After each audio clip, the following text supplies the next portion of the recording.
بسم الله الرحمن الرحيم. السلام عليكم ورحمة الله وبركاته. الحمد لله رب العالمين، والصلاة والسلام على أشرف المرسلين وعلى آله وصحبه وسلم. إن الحمد لله نحمده ونستعينه ونستغفره ونؤمن به ونتوكل عليه، ونعوذ بالله من شرور أنفسنا ومن سيئات أعمالنا. من يهده الله فلا مضل له ومن يضلله فلا هادي له، وأشهد أن لا إله إلا الله وحده لا شريك له، وأشهد أن محمدا عبده ورسوله. أما بعد، فيا أيها الناس أوصيكم عباد الله وإياي أولا بتقوى الله. قال الله تعالى: يا أيها الذين آمنوا اتقوا الله حق تقاته ولا تموتن إلا وأنتم مسلمون. وقال تعالى أيضا: يا أيها الناس اتقوا ربكم الذي خلقكم من نفس واحدة وخلق منها زوجها وبث منهما رجالا كثيرا ونساء، واتقوا الله الذي تساءلون به والأرحام إن الله كان عليكم رقيبا. وقال تعالى أيضا: يا أيها الذين آمنوا اتقوا الله وقولوا قولا سديدا يصلح لكم أعمالكم ويغفر لكم ذنوبكم، ومن يطع الله ورسوله فقد فاز فوزا عظيما. صدق الله العلي العظيم. قال نبينا صلى الله عليه وسلم: فإن الأصدق الحديث كتاب الله، وخير الهدي هدي محمد صلى الله عليه وسلم، وشر الأمور محدثاتها، وكل محدثة بدعة، وكل بدعة ضلالة، وكل ضلالة في النار. வார்த்தைகளில் சிறந்தது அல்லாஹ்வுடைய வார்த்தை என்றும், வழிகாட்டுதலில் சிறந்தது நபிகள் நாயகம் ஸல்லல்லாஹு அலைஹி வஸல்லம் அவர்களுடைய வழிகாட்டுதல் என்றும், காரியங்களில் மிக மிக கெட்டது மார்க்கத்தில் புதுமையை உண்டாக்குவது, ஒவ்வொரு புதுமையான காரியம் வழிகேடுகள் அனைத்தும் உங்களை நரகில் கொண்டு போய் சேர்க்கும் என்று நமது நபி ஸல்லல்லாஹு அலைஹி வஸல்லம் அவர்கள் தங்களுடைய ஒவ்வொரு சொற்பொழிவிலும் இந்த மனித சமுதாயத்திற்கு ஞாபகப்படுத்தியதை இந்த நல்ல சந்தர்ப்பத்தில் இங்கு ஒன்று கூடியிருக்கின்ற உங்களுடைய சிந்தனையிலும் ஆரம்பமாக இந்த நபிமொழியை ஞாபகப்படுத்தி எனது உரையை ஆரம்பம் செய்கிறேன். அல்ஹம்துலில்லாஹ். கண்ணியமானவர்களே, அல்லாஹ் நல்லடியார்களே, அல்லாஹு தஆலா தன்னுடைய ஏகத்துவ கலிமாவை எத்தி வைப்பதற்காக வேண்டி இந்த உலகத்தில் எண்ணற்ற நபிமார்களையும் ரசூல்மார்களையும் அனுப்பி வைத்தான். அவர்கள் அனைவர்களுமே அல்லாஹுடைய கட்டளையின்படி அவரவர்களுக்கு அனுப்பப்பட்ட சமுதாய மக்களிடத்தில் அல்லாஹுடைய ஏகத்துவ கலிமாவை எத்தி வைத்தார்கள். அத்தனை நபிமார்களின் மீதும் ரசூல்மார்களின் மீதும் இறுதியாக வந்த நமது நபி ஸல்லல்லாஹு அலைஹி வஸல்லம் அவர்களின் மீதும் அவர்களுக்கு இறங்கிய இறை செய்தியை கண்ணால் கண்டும் காதால் கேட்டும் அப்படியே ஈமான் கொண்ட உத்தம சத்திய சஹாபாக்கள் சஹாபி பெண்மணிகளின் மீதும் அவர்களுக்கு பின்வந்த தாபீன்கள் தபா தாபீன்கள் இமாம்கள் நல்லோர்களின் மீதும் குறிப்பாக இந்த ஜும்மாவில் அல்லாஹ்வை பற்றியும் அவனுடைய தூதர் முஹம்மது நபி ஸல்லல்லாஹு அலைஹி வஸல்லம் அவர்களை பற்றியும் தெரிந்து கொள்வதற்காக வேண்டி இங்கு ஒன்று கூடி இருக்கின்ற உங்கள் மீதும் என் மீதும் உங்களது குடும்பத்தாரின் மீதும் எனது குடும்பத்தாரின் மீதும் அல்லாஹுடைய சாந்தியும் சமாதானமும் திருப்பொருத்தமும் மன்னிப்பும் இன்றும் என்றென்றும் உண்டாவதாக என்று கூறி எனது உரையை ஆரம்பம் செய்கிறேன். அல்ஹம்துலில்லாஹ். கண்ணியமானவர்களே, அல்லாஹ் நல்லடியார்களே, உலகம் முழுவதிலும் இருந்து மக்காவுக்கு ஹஜ் செய்வதற்காக வேண்டி ஆஜிகள் எல்லாம் ஒன்று கூடியிருக்கின்றார்கள். அந்த ஆஜிகள் குறிப்பாக சொல்லக்கூடிய ஐயாமு தஷ்ரீக் என்று சொல்லக்கூடிய அந்த 5 நாட்கள், இந்த 5 நாட்களில் அவர்கள் செய்யக்கூடிய அந்த செயல்பாடுகள் ஒரு குடும்பத்தாரனுடைய செயல்பாடுகள். அந்த குடும்பத்தாரனுடைய செயல்களை அல்லாஹு தஆலா அங்கீகரித்ததின் அடையாளமாகத்தான் இன்று வரைக்குமல்ல கியாமத்து வரைக்கும் வரக்கூடிய ஆஜிகள் மக்காவிற்கு சென்றால், ஹஜ் செய்வதற்காக வேண்டி சென்றால் அந்த செயல்கள் அனைத்தையும் அடையாளம் அந்த குடும்பத்தினுடைய அடையாளம்தான். அந்த குடும்பத்தினுடைய தலைவர் நபி இப்ராஹிம் அலைஹிஸ்ஸலாம் அவர்கள். இப்ராஹிம் அலைஹிஸ்ஸலாம் அவர்களை குறித்து அல்லாஹ் குர்ஆனில் ஒரு அத்தியாயத்தையே, ஒரு சூறாவையே அல்லாஹு தஆலா இறக்கி வைத்திருக்கிறான். மாத்திரமல்ல, வரலாற்று ஆசிரியர்களும் மார்க்க அறிஞர்களும் அவர்களை குறித்து சொல்லி காட்டும் பொழுது இப்ராஹிம் அலைஹிஸ்ஸலாம் அவர்கள் அரபியரின் தந்தை, அது மாத்திரமல்ல அவர்கள் முஸ்லீம் சமூகத்தினுடைய ஆன்மீக தந்தை என்பதாக இப்ராஹிம் அலைஹிஸ்ஸலாம் அவர்களை குறித்து குறிப்பிட்டு காட்டுவார்கள். இப்ராஹிம் அலைஹிஸ்ஸலாம் அவர்கள் குறித்தும் அவர்களுடைய குடும்பத்தார்களை குறித்தும் அல்லாஹ் குர்ஆனில் ஏறத்தாழ 69 இடங்களில் அவர்களுடைய வரலாறுகளை பற்றி அல்லாஹு தஆலா கொஞ்சம் கொஞ்சமாக பேசுவான். அவர்களுக்கு அல்லாஹ் கொடுத்த சிறப்பு அந்தஸ்து என்னவென்று பார்க்கும் பொழுது, உலகத்தில் அனுப்பப்பட்ட, குறிப்பாக வேதம் கொடுக்கப்பட்ட எந்த ரசூலாக இருந்தாலும் சரி, எந்த தூதுவராக இருந்தாலும் சரி, இன்னொரு நபியினுடைய சட்டத்தை பின்பற்றி நடக்கக்கூடிய அவசியமோ எந்த தேவையும் இருக்காது. ஆனால் உலகத்தில் வந்த பெரும்பேதங்கள் கொடுக்கப்பட்ட நபிமார்களில், அதுவும் இன்று வரைக்கும் மிகப்பெரிய அற்புதமாக திகழக்கூடிய குர்ஆன் கொடுக்கப்பட்ட முஹம்மது ஸல்லல்லாஹு அலைஹி வஸல்லம் அவர்களை பற்றி அல்லாஹ் குர்ஆனில் சொல்லி காட்டும் பொழுது, நீங்கள் இப்ராஹிம் அலைஹிஸ்ஸலாம் அவர்களை பின்பற்றுங்கள் என்பதாக அல்லாஹ் சொல்லி காட்டுவான். முன்னாடி வேதம் கொடுக்கப்பட்ட எந்த நபிமார்களும் அவர்களுக்கு முந்தைய வேதம் கொடுக்கப்பட்ட எந்த ரசூல்மார்களையும் பின்பற்றி நடக்க வேண்டிய அவசியம் இல்லை. ஒவ்வொரு வேத காலகட்டத்திலும் அந்தந்த சட்டங்கள் அன்றையே அது முறியடிக்கப்படும். அடுத்த சட்டங்களை அல்லாஹு தஆலா உருவாக்கி அந்த சமூக மக்களை அல்லாஹு தஆலா நடைமுறைப்படுத்துவதற்காக வேண்டி அல்லாஹ் கட்டளையிட்டிருப்பான். ஆனால் 5000 6000 வருடங்களுக்கு முன்பாக வாழ்ந்த இப்ராஹிம் அலைஹிஸ்ஸலாம் அவர்களை குறித்து அல்லாஹ் குர்ஆனில் சொல்லி காட்டும் பொழுது, அவர்களுடைய வாழ்க்கையிலிருந்து சமூக மக்களுக்கு மிகப்பெரிய ஒரு எடுத்துக்காட்டு இருக்கிறது, அழகிய நடைமுறை இருக்கிறது என்பதாக அல்லாஹு தஆலா குர்ஆனில் சொல்லி காட்டுவான். அது மாத்திரமல்ல, அதை எடுத்து நடப்பதற்கும் நபி ஸல்லல்லாஹு அலைஹி வஸல்லம் அவர்களுக்கு அல்லாஹு தஆலா கட்டளையை இட்டிருப்பான். உலகத்தில் வந்த எல்லா நபிமார்களிலும் சிறப்பு இப்ராஹிம் அலைஹிஸ்ஸலாம் அவர்களை அல்லாஹு தஆலா கலீலாக, உற்ற நண்பராக அல்லாஹு தஆலா தேர்ந்தெடுத்தான். இன்றைய ஜும்மாவின் வாயிலாக நாம் அவர்களுடைய வரலாறுகளை பற்றி பேசப் போவதில்லை.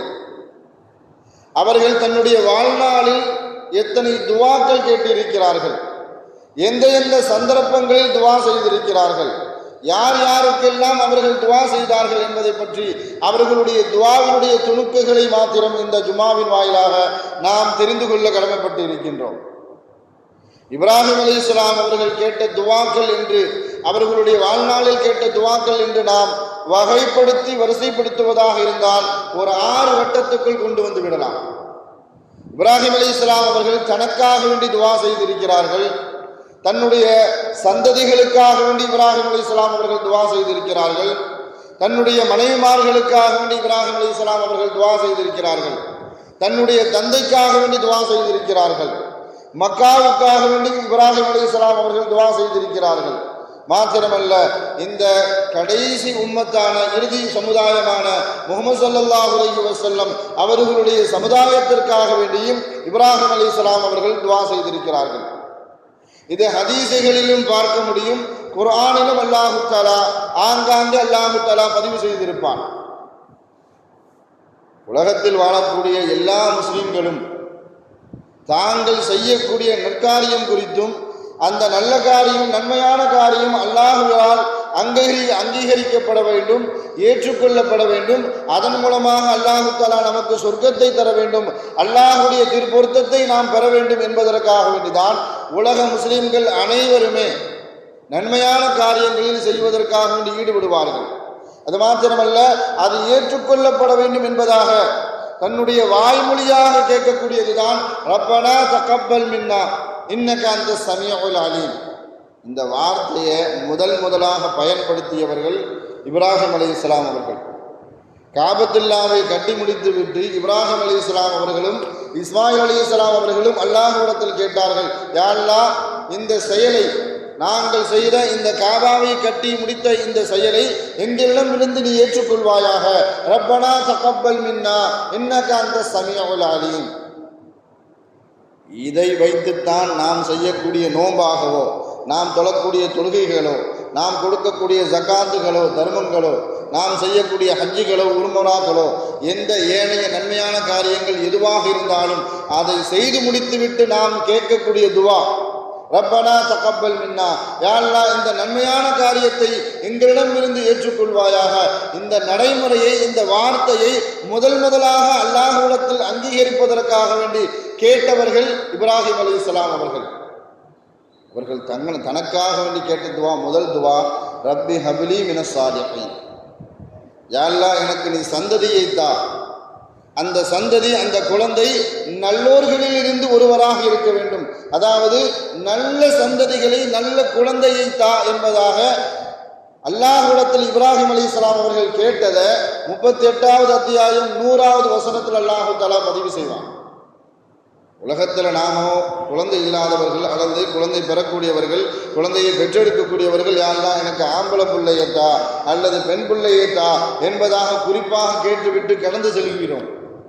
அந்த குழந்தை நம் காலத்திற்கு பிறகு நமக்கு துவா செய்யக்கூடியவர்களாக, நம்முடைய கபருடைய வேதனை இனிக்க சொல்லி கேட்கக்கூடியவர்களாக, நமக்கு சொர்க்கத்தை பெற்று தரக்கூடியவர்களாக, நரகத்தை விட்டும் பாதுகாப்பு பெற தரக்கூடியவர்களாக, அப்படிப்பட்ட குழந்தையை நாம் கேட்க வேண்டும் என்பதை குறித்துத்தான் இப்ராஹிம் அலைஹிஸ்ஸலாம் அவர்கள் அந்த கேட்ட அந்த வார்த்தையை, அந்த துவாவை அல்லாஹு தஆலா குர்ஆனில் பதிவு செய்திருக்கிறார்.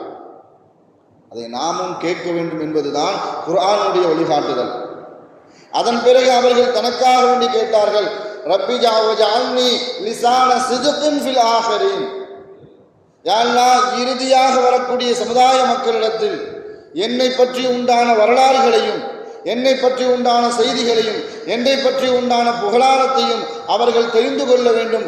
அப்படிப்பட்ட பாக்கியத்தை எனக்கு தா என்பதாக அல்லாஹ்விடத்தில் இப்ராஹிம் அலைஹிஸ்ஸலாம் அவர்கள் கேட்டார்கள். அதை ஏற்றுக்கொண்டதின் அடையாளமாகத்தான் இன்று வரைக்கும் நாம் தொழக்கூடிய ஒவ்வொரு தொழுகையினுடைய அத்தையாத்துகளிலும் அல்லாஹும்ம ஸல்லி அலா முஹம்மதின் வ அலா ஆலி முஹம்மதின் கமா ஸல்லைத அலா இப்ராஹிம், அல்லாஹும்ம பாரிக் அலா முஹம்மதின் வ அலா ஆலி முஹம்மதின் கமா பாரக்த அலா இப்ராஹிம். ஸல்லல்லாஹு அலைஹி வஸல்லம் அவர்கள் கேட்கும் பொழுது இப்ராஹிம் அலைஹிஸ்ஸலாம் அவர்களுக்கு செய்தது போல், இப்ராஹிம் அலைஹிஸ்ஸலாம் அவர்களுக்கு செய்த பரக்கத்தை போல் எனக்கும் என் குடும்பத்தார்களுக்கும் அவர்களுடைய குடும்பத்தார்களுக்கு செய்தது போல் என்னுடைய குடும்பத்தார்களுக்கும் நீ தா என்பதாக ஸல்லல்லாஹு அலைஹி வஸல்லம் அவர்கள் நமக்கு வாழ்ந்துவிட்டு வழிகாட்டு விட்டு சென்றிருக்கிறார்கள். இப்படித்தான் அவர்களுக்காக வேண்டி துஆ செய்ய வேண்டும் என்பதற்காக வேண்டி ஸல்லல்லாஹு அலைஹி வஸல்லம் அவர்கள் நமக்கு கற்றுத் தந்திருக்கிறார்கள். ஒவ்வொரு ஹஜ்ஜு பெண்ணா வரும் பொழுதும் அவர்களை குறித்தும், அவர்களுடைய மகன் இஸ்மாயில் அலைஹிஸ்ஸலாம் அவர்களை குறித்தும், அவர்களுடைய மனைவி ஹாஜரா அலைஹிஸ்ஸலாம் அவர்களை குறித்தும் இந்த சமூகம் நினைக்காத ஹஜ்ஜு பெருநாளே இருக்காது. அவர்களை கடந்து, அவர்களை தவிர்த்து அந்த ஹஜ்ஜு பெருநாளை நாம் நினைவு கூறவே முடியாது. அந்த அளவுக்கு அல்லாஹு தஆலா இறுதி சமுதாயமாக இருக்கக்கூடிய நம்மிடத்தில் அவர்களுடைய துஆவை அங்கீகரித்தின் முகமாக ஒவ்வொரு தொழுகையிலும் சரி, ஒவ்வொரு ஹஜ்ஜு பெருநாளிலும் சரி, அவர்களை இந்த சமூக மக்கள் நினைவு கூறப்பட வேண்டும், அவர்களை புகழ வேண்டும் என்பதை அல்லாஹு தஆலா விதியாக்கி விட்டான். அதைத்தான் அவர்களும் அல்லாஹ்விடத்தில் கேட்டார்கள். வஜஅல்னி லிசான சிதுகின் ஃபில் ஆஹிரீன். என்னை பற்றி அவர்களுடைய நாவுகள் புகழ வேண்டும், அவர்கள் என்னை பற்றி பேச வேண்டும், அப்படிப்பட்ட நல் வாய்ப்பை தா என்பதாகத்தான் அல்லாஹ்விடத்தில் இப்ராஹிம் அலைஹிஸ்ஸலாம் அவர்கள் கேட்டார்கள். அடுத்தபடியாக இந்த சமூகத்திற்காக வேண்டி, இந்த சந்ததிகளுக்காக வேண்டி இப்ராஹிம் அலைஹிஸ்ஸலாம் அவர்கள் துஆ செய்திருக்கிறார்கள். கிட்டத்தட்ட 3 கட்டங்களில் 3 துஆவை தன்னுடைய சந்ததிகளுக்காக வேண்டி இப்ராஹிம் அலைஹிஸ்ஸலாம் அவர்கள் செய்திருக்கிறார்கள். அல்லாஹ்வுடைய கட்டளை நமக்கெல்லாம் தெரியும். இப்ராஹிம் அலைஹிஸ்ஸலாம் அவர்கள் கிட்டத்தட்ட 2000 கிலோமீட்டர் பயணம் செய்து வந்து காபத்துல்லாவில் தன்னுடைய மனைவி ஹாஜரா அலைஹிஸ்ஸலாம் அவர்களையும் கைக்குழந்தையாக இருந்த இஸ்மாயில் அலைஹிஸ்ஸலாம் அவர்களையும் விட்டு போகிறாங்க. பொதுவாக நாம் நம்மளுடைய மனைவியை கூட்டு போகும்போது நமக்கு பின்னாடி என்ன செய்வாங்க, நம்ம மனைவி வருவாங்க. கையை பிடிச்சிட்டு வருவாங்க, அல்லது அவங்க வரலை நம்ம கையை பிடிக்கலை அப்படின்னு சொன்னால் நாம் திரும்பி பார்ப்போம், நம்ம கூட தான் வராங்களா, எவ்வளோ தூரத்தில் வராங்க அப்படின்னு திரும்பி பார்த்துட்டு போவோம். ஆனால் இங்கு செயல்பாடு இப்ராஹிம் அலைஹிஸ்ஸலாம் அவர்களுடைய செயல்பாடு எப்படி அமைந்திருக்கிறது என்றால், அந்த பாலைவனத்தில் யாருமே இல்லாத அந்த பகுதியில் ஹாஜரா அலைஹிஸ்ஸலாம் அவர்களையும் கை குழந்தையாக இருந்த இஸ்மாயில் அலைஹிஸ்ஸலாம் அவர்களையும் விட்டு திரும்பி பார்க்காம நடக்கிறாங்க. எந்த வார்த்தையும் பேசவும் இல்லை. ஹாஜரா அலைஹிஸ்ஸலாம் அவங்க பின்னாடியே போகிறாங்க. கணவர் போகிறாரு, அவருக்கு பின்னாடி நாமளும் போகத்தானே செய்யணும் அப்படின்னு போகிறாங்க. கொஞ்சம் தூரம் போனதுக்கு அப்புறம் அவர்களுக்கே ஒரு உணர்வு வருகிறது, இந்த மனுஷன் நம்மள்கிட்ட ஒரு வார்த்தையும் பேச மாட்டேங்கிறாரு, நாம் வரவில்லையா அப்படி என்பதை திரும்பி கூட அவர்கள் பார்க்கவில்லை. அப்புறம் கேட்குறாங்க, அல்லாஹ் அமரக பிஹாதா, என்ன ஒரு வார்த்தையும் பேச மாட்டேங்கிறீங்க, திரும்பி கூட பார்க்க மாட்டேங்கிறீங்க, இந்த செயல் செய்வதற்கு அல்லாஹ் அமரக பிஹாதா, இப்படி நடக்க வேண்டும் என்று அல்லாஹுடைய கட்டளையான்னு கேட்கிறாங்க. புத்திசாலித்தனமான அந்த தாய் அந்த செயல்பாடுகளை அந்த நேரத்தில் அந்த உணர்வை புரிந்து கொண்டார்கள். இந்த மனுஷன் இப்படி நடக்கக்கூடிய மனுஷன் இல்லையே, நாம கூடயே போறோம், நம்மளை விட்டு திரும்பி கூட பார்க்காம ஒரு வார்த்தை கூட பேசாம இப்படி யாருமே இல்லாத இந்த பாலைவனத்தில் நம்ம விட்டு செல்கிறாரு, இது அல்லாஹுடைய கட்டளையா அப்படின்னு சொல்லும் பொழுது கூட திரும்பி பார்த்து இப்ராஹிம் அலைஹிஸ்ஸலாம் அவர்கள் பதில் சொல்லலை. ஆமா அப்படின்னு வார்த்தையால கூட சொல்லலை, தலையை மட்டும் அசைக்கிறாங்க, திரும்பி பார்க்கலாம். அப்படி சொன்ன உடனே அவங்க சொல்றாங்க, இது அல்லாஹுடைய கட்டளையாக இருந்தால் அல்லாஹு தஆலா எங்களை வீணாக்க மாட்டான், எங்களை கைசேதத்திற்கு உள்ளாக்க மாட்டான். அதனால அப்படி சொல்லிட்டு அவங்க அப்படி இப்ராஹிம் அலைஹிஸ்ஸலாம் அப்படி போறாங்க. இந்த அம்மா திரும்பி பார்க்கவில்லை, இவங்க இப்படி திரும்பிட்டாங்க. இவங்க வேகமா என்ன செஞ்சுக்கிட்டாங்க, தன்னுடைய கை குழந்தையை கொண்டு வந்து வேகமா நடக்க ஆரம்பிச்சுட்டாங்க. இது அல்லாஹுடைய கட்டளையாக இருந்தால் எங்களை பாதுகாக்கக்கூடிய பொறுப்பு அவனுடையது அப்படின்னு சொல்லிட்டு இவங்க நடக்கிறாங்க. இப்ராஹிம் அலைஹிஸ்ஸலாம் கொஞ்சம் தூரம் போனதுக்கு அப்புறம் திரும்பி பார்க்குறாங்க. அந்த பெண்மணி நிற்கிறது சின்னதாக தெரியுது. அவங்க மேட்டில் நின்று பார்க்குறாங்க, பள்ளத்தாக்கில் காபா இருக்கிறது. இப்போ இருக்க காபா மாதிரி இல்லை, கெட்டப்பட்ட காபா இல்லை, அது ஒரு அஸ்திவாரம் போடப்பட்ட ஒரு காபா. அந்த காபா சிறியதாக தெரிகிறது. அந்த இடத்திலிருந்து தன்னுடைய சந்ததிகளுக்காக வேண்டி இப்ராஹிம் அலைஹிஸ்ஸலாம் அவர்கள் கவலையாக துவா செய்தார்கள். ரப்பனா இன்னி அஸ்கன்து மின் துர்ரியதி பிவாதி கைரின் தர்தஇன் இந்த பைத்திக்கல் முஹர்ரம். அவங்க கேட்ட அந்த வார்த்தை உண்மையான வார்த்தை, யா அல்லாஹ் உன்னுடைய கட்டளைக்கு இணங்க என்னுடைய சந்ததிகளை, என்னுடைய மனைவி மக்களை இந்த இடத்துல வந்து விட்டுட்டு போயிருக்கேன். இது ஒரு கண்ணியமான உன்னுடைய காபா, காபா பொதிக்கப்பட்டு இருக்கக்கூடிய இந்த இடம், அது எப்படிப்பட்ட இடம்னா பிவாதி கைரிதி ஸர்இன் இந்த பைத்திக்கல் முஹர்ரம், இந்த ஹராமாக்கப்பட்ட இந்த காபாவில் இந்த சுற்றி இருக்கக்கூடிய மணல் மாத்திரமே இருக்கிறது. எந்த ஒரு விவசாய பூமியோ எந்த ஒரு பொற்பூண்டுகளோ சாப்பிடுவதற்கு எதுவுமே இல்லை. அப்படிப்பட்ட இடத்துல என்னுடைய சந்ததிகளான என்னுடைய மனைவியையும் என்னுடைய மகனையும் விட்டு செல்கிறேன். ஃபஜஅல் அஃபீததம் மினன் நாஸ். அவங்க ரெண்டு பேரும் உட்கார்ந்து இந்த இடத்துல என்ன செய்ய முடியாது, காலத்தை கடக்கவும் முடியாது, கடந்து செல்லவும் முடியாது, கழித்து விட முடியாது. அதனாலேயே இப்ராஹிம் அலைஹிஸ்ஸலாம் அவர்கள் சொல்லி காட்டினார்கள், ஃபஜஅல் அஃபீததம் மினன் நாஸ், இங்கு மனிதர்கள் வந்து செல்லக்கூடிய பகுதியாக இந்த பகுதியை ஆக்கு. ஃபஜஅல் அஃபீததம் மினன் நாஸ், அடிக்கடி இந்த பகுதிக்கு மனிதர்கள் வந்து செல்ல வேண்டும்.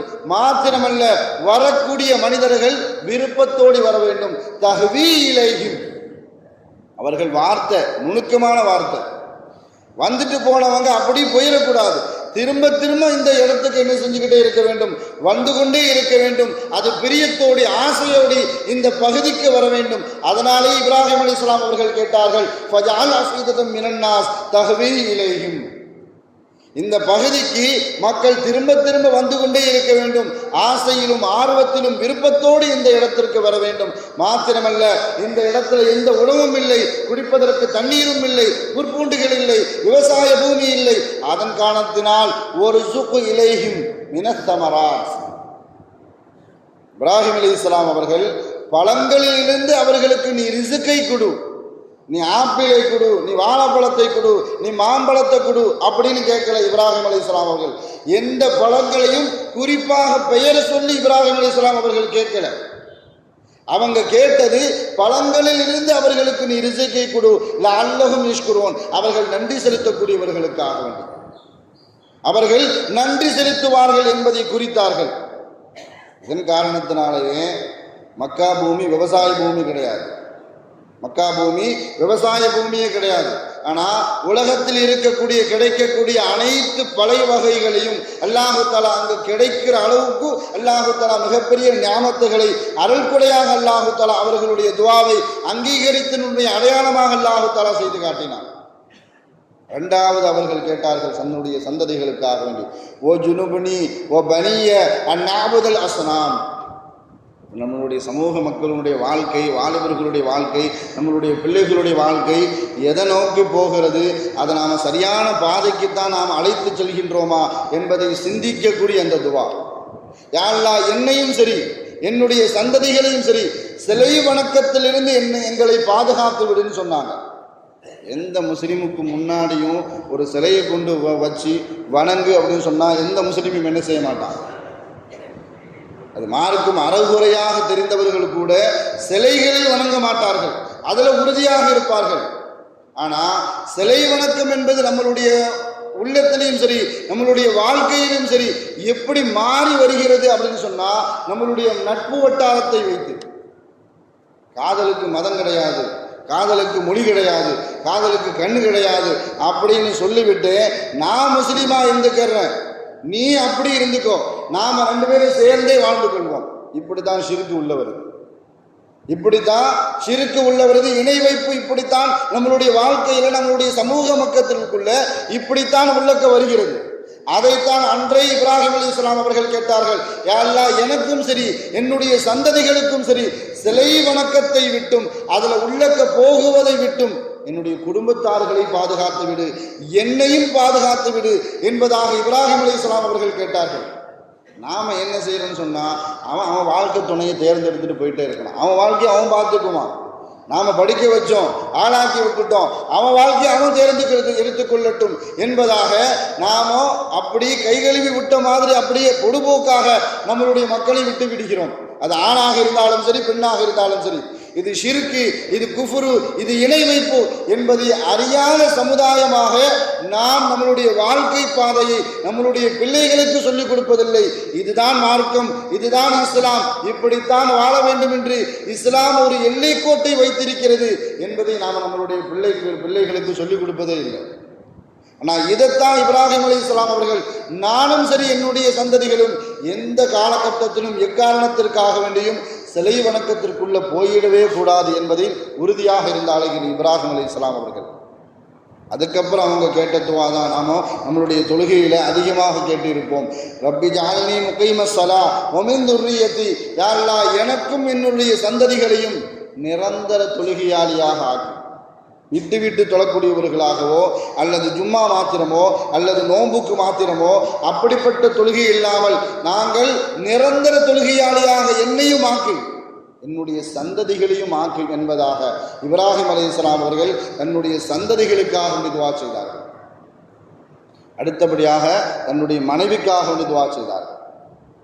அவர்களுடைய முதல் மனைவி சாரா அலைஹி வஸலாம் அவர்கள் திருமணம் முடிச்சுட்டு அழைச்சிட்டு வராங்க. வரக்கூடிய இடத்துல என்னன்னு சொன்னால், ஒரு நாட்டை, ஒரு தேசத்தை கடந்து செல்ல வேண்டும். அந்த நாட்டினுடைய மன்னனுடைய பழக்கம், யார் கல்யாணம் முடிச்சுட்டு வந்தாலும் அவனுக்கு ஒரு நாள் என்ன செய்யணும், மனைவியாக இருக்க வேண்டும். அதான் அவன் நாட்டினுடைய சட்டம். சகோதரி அப்படின்னு சொன்னால் விட்டுருவான், மனைவி அப்படின்னு சொன்னால் விடமாட்டான். இது இவர்கள் எப்படியோ சாரா அலைஹிஸ்ஸலாம் அவர்களை மறைத்து கொண்டு வரக்கூடிய நேரத்திலும் அவர்கள் அந்த அரசனுடைய காவலாளிகள் எப்படியோ கண்டுபிடித்து அந்த பெண்ணை கூப்பிட்டுட்டு வராங்க. வரலாறுல அவர்களுடைய அழகை பற்றி எழுதி காட்டுவார்கள். அஜ்மலுன் நிசாஇ ஃபில் ஆலமின், உலகத்திலேயே மிக அழகான பெண்மணி என்றால் சாரா அலைஹிஸ்ஸலாம் அவர்கள். அந்த அளவுக்கு ரொம்ப அழகாக இருப்பார்களாம். அந்த அழகை கூட்டு வந்து அந்த காவலாளிகள் தன்னுடைய அரசன் என்று சொல்லி காட்டும் பொழுதும், அழகான விஷயம் எல்லாமே உங்கள்கிட்ட தான் இருக்கணும், அதனால தான் இந்த அழகிய பெண்மணியை உங்களிடத்தில் அழைத்து வந்திருக்கிறோம் என்பதாக அந்த காவலாளிகள் அந்த அரசன்கிட்ட கொண்டு வந்து விட்டாங்க. ஏற்கனவே இந்த அரசன் எப்படிப்பட்டவன் என்பதை தெரிந்திருந்த இப்ராஹிம் அலைஹிஸ்ஸலாம் சாரா அலைஹிஸ்ஸலாம் அவர்கள்ட்ட ஏற்கனவே சொல்லி வைத்திருந்தார்கள். உங்ககிட்ட அவன் எப்பயாவது தப்பாக நடக்கிறதுக்காக முயற்சி செய்தால் நம்மளுடைய உறவை பற்றி அவன் கேட்டா அப்படின்னு சொன்னால், உன்னுடைய சகோதரன் தானா அப்படின்னு சொல்லிடு. அவன் கூட வந்திருக்கிறது யாது அப்படின்னு கேட்டா உன்னுடைய சகோதரன் அப்படின்னு சொல்லிடு, எங்கிட்ட கேட்டா என்னுடைய சகோதரின்னு சொல்லிடுறேன் என்பதாக. இந்த வார்த்தைக்கு மார்க்க அறிஞர்கள் இமாம்கள் அழகாக ஒரு விளக்கம் தருவார்கள். அந்த பகுதியில இப்ராஹிம் அலைஹிஸ்ஸலாம் அவர்களும் சாரா அலைஹிஸ்ஸலாம் அவர்களை தவிர்த்து முஸ்லிம்கள் யாருமே கிடையாது.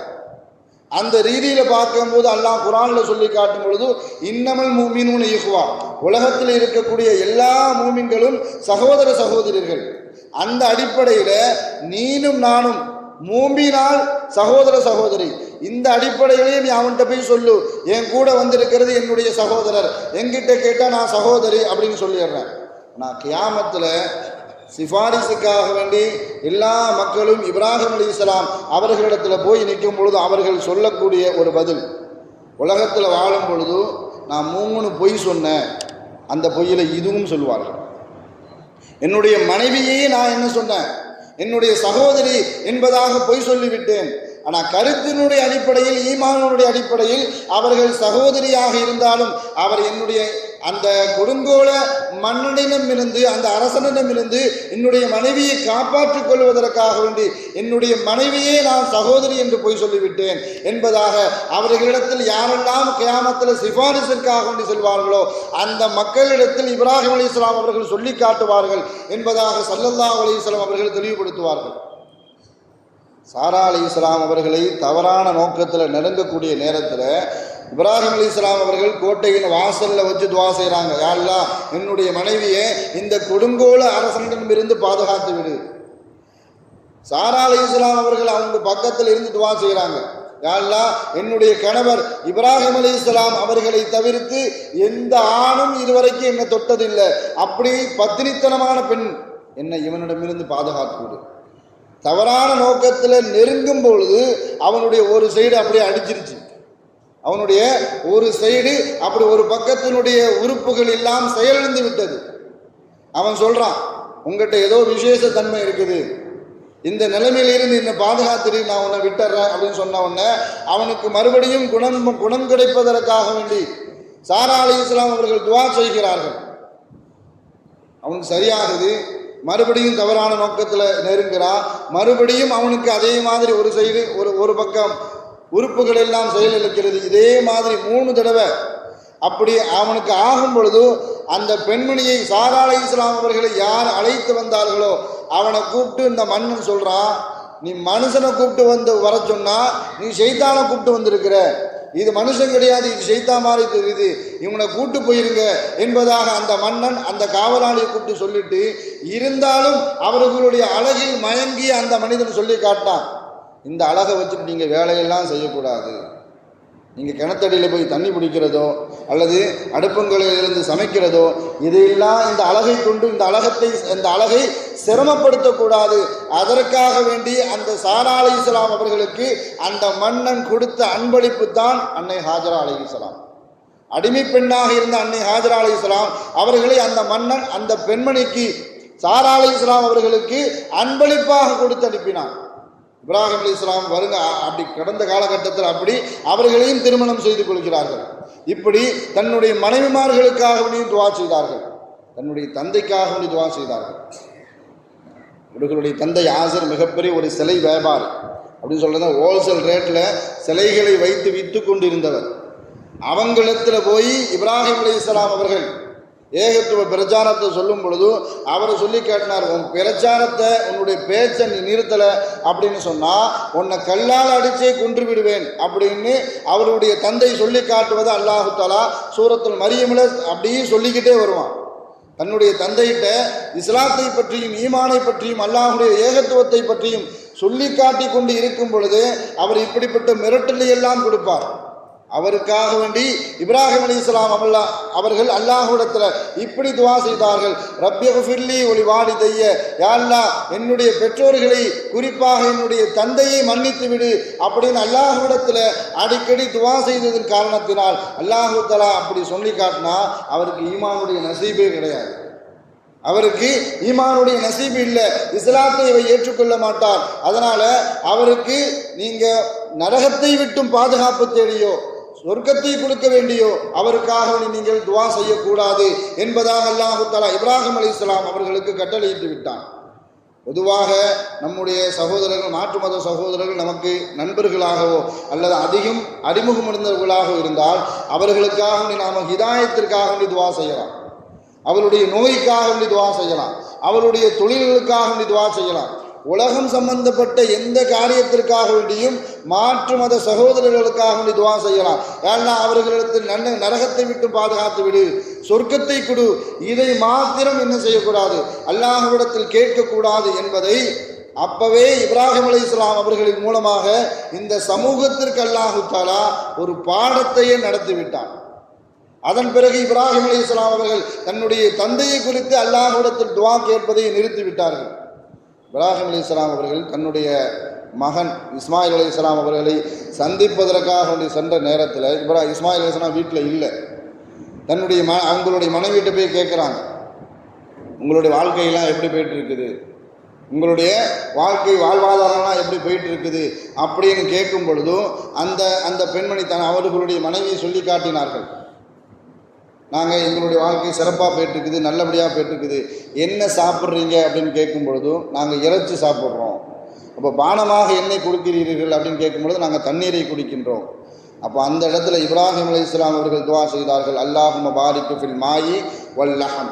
யா அல்லாஹ், இவர்கள் குடிக்கக்கூடிய பானத்திலும் சரி, இவர்கள் சாப்பிடக்கூடிய இறைச்சிலும் நீ பரக்கத்து செய் என்பதாக. அரபு நாடுகளுக்கு சென்றவர்களுக்கு தெரியும், மக்காவில் எந்த காலகட்டத்திலும் தண்ணீர் பஞ்சம் வந்ததே கிடையாது. மக்காவில் எந்த காலகட்டத்திலும் துன்யா முழுக்கும் தண்ணீர் பஞ்சம் வந்தாலும் மக்காவில் தண்ணீர் பஞ்சம் வரவே செய்யாது. ஆனால் ஒரு ஆறோ குளமோ அங்கே கிடையாது.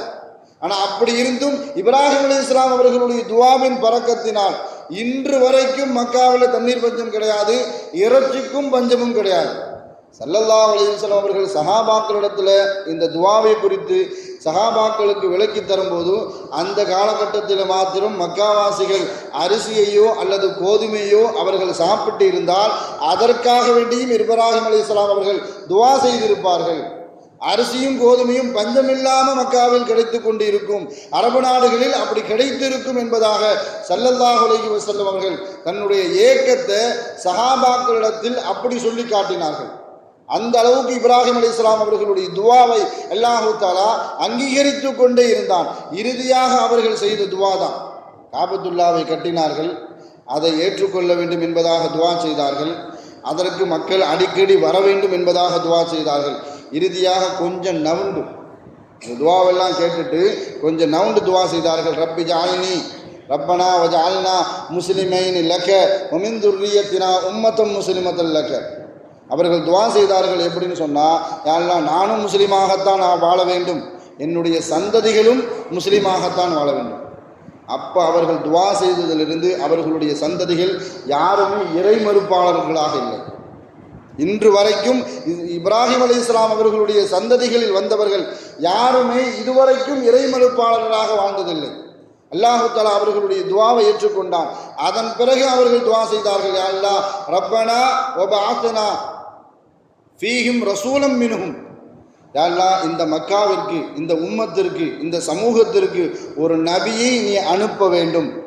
அந்த நபி இந்த சமூகத்திற்கு மத்தியில் அவர்கள் எப்படி வாழ வேண்டும் என்றால், வயதுலு அலைஹிம், அவர்கள் இந்த சமூக மக்களுக்கு குர்ஆனை போதிக்க வேண்டும், மார்க்க சட்டத்திட்டங்களை போதிக்க வேண்டும், அவர்கள் மார்க்கத்தை அவர்களுக்கு போதித்து நேர்வழி காட்ட வேண்டும். அப்படிப்பட்ட ஒரு நபியை இந்த சமூகத்தில் இருந்தே நீ அனுப்பு என்பதாக ஒரு பாறையின் மேல் நின்று துவா செய்தார்கள். அதுக்கு முன்னாடி தனக்காக வேண்டி, தன்னுடைய மனைவிமார்களுக்காக வேண்டி, தன்னுடைய சந்ததிகளுக்காக வேண்டி, தன்னுடைய தந்தைக்காக வேண்டி, இந்த சமூகத்திற்காக வேண்டியெல்லாம் இப்ராஹிம் அலைஹிஸ்ஸலாம் அவர்கள் துவா செய்திருக்கிறார்கள். அப்பொழுதெல்லாம் அடையாளம் இடப்படவில்லை. எப்பொழுது இந்த சமூகத்திற்கு ஒரு நபி வர வேண்டும், அந்த சமூகத்திலிருந்தே வர வேண்டும், அந்த நபி இந்த மனிதர்களை சுத்தப்படுத்த வேண்டும், உள்ளங்களை சுத்தப்படுத்த வேண்டும், அவர்களுக்கு குர்ஆனை போதிக்க வேண்டும், மார்க்க அறிவை போதிக்க வேண்டும். எப்படி என்று எப்பொழுது துவா செய்தார்களோ அப்பொழுது அவர்களுடைய கால் தடம் அந்த பாறையில் அப்படி பதிந்தது, மகாமே இப்ராஹிம். அதற்கு முன்பாக வரைக்கும் அவர்களுடைய துவா ஏற்றுக்கொள்ளப்பட்டதை தவிர்த்து அடையாளம் விடப்படவில்லை. எப்பொழுது நபியினுடைய வருகைக்காக வேண்டி அவர்கள் இந்த சமூகத்திற்கு வர வேண்டும் என்று நபியினுடைய வருகைக்காக வேண்டி எப்பொழுது துவா செய்தார்களோ அந்த துவாவின் அடையாளமாக அல்லாஹு தஆலா கியாமத்து வரைக்கும் வரக்கூடிய மக்கள் இப்ராஹிம் அலைஹிஸ்ஸலாம் அவர்களுடைய கால் தடத்தை பார்க்க வேண்டும். மாத்திரமல்ல, அவர்கள் நபியின் வருகைக்காக வேண்டி தான் துவா செய்தார்கள். அப்பொழுதுதான் இந்த கால் தடம் பதிக்கப்பட்டது என்பதை இந்த சமூகத்தில் வரக்கூடிய அனைத்து ஹாஜிகளும் அனைத்து உமராக்களும் அங்கு சென்று பார்க்கும் பொழுது இதை அடையாளமாக பாடமாக எடுத்துக்கொள்ளப்பட வேண்டும் என்பதற்காக வேண்டி அல்லாஹு தஆலா அவர்களுடைய துவாவை அங்கீகரித்தது மாத்திரமல்ல, அடையாளமே படுத்திவிட்டான்.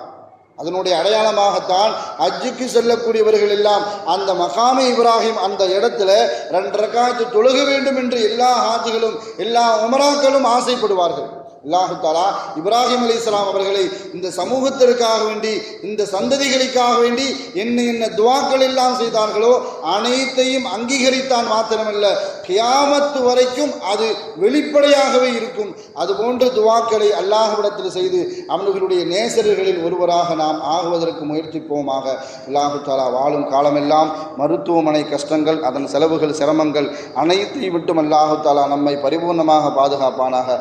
வாழும் காலம் எல்லாம் நோய் நொடிகள் இல்லாமல் உடல் ஆரோக்கியத்தோடு மன நிறைவோடு இன்பத்தோடு அல்லாஹ்வை நின்று வணங்கி வழிபட்டும் வாழும் நசீபை இல்லாமல் அல்லாஹ் உங்களுக்கும் எனக்கும் நம்மை ஈன்றெடுத்த தாய் தந்தையர்களுக்கும் நம் மனைவி மக்கள் உற்றார் உறவினர் யாவருக்கும் கொடுத்தல் புரிவானாக என்று கூறி எனது வார்த்தையை நிவர்த்தி செய்கிறேன். வாஹிரு தாவானா அல்ஹம்துலில்லாஹி ரப்பில் ஆலமீன்.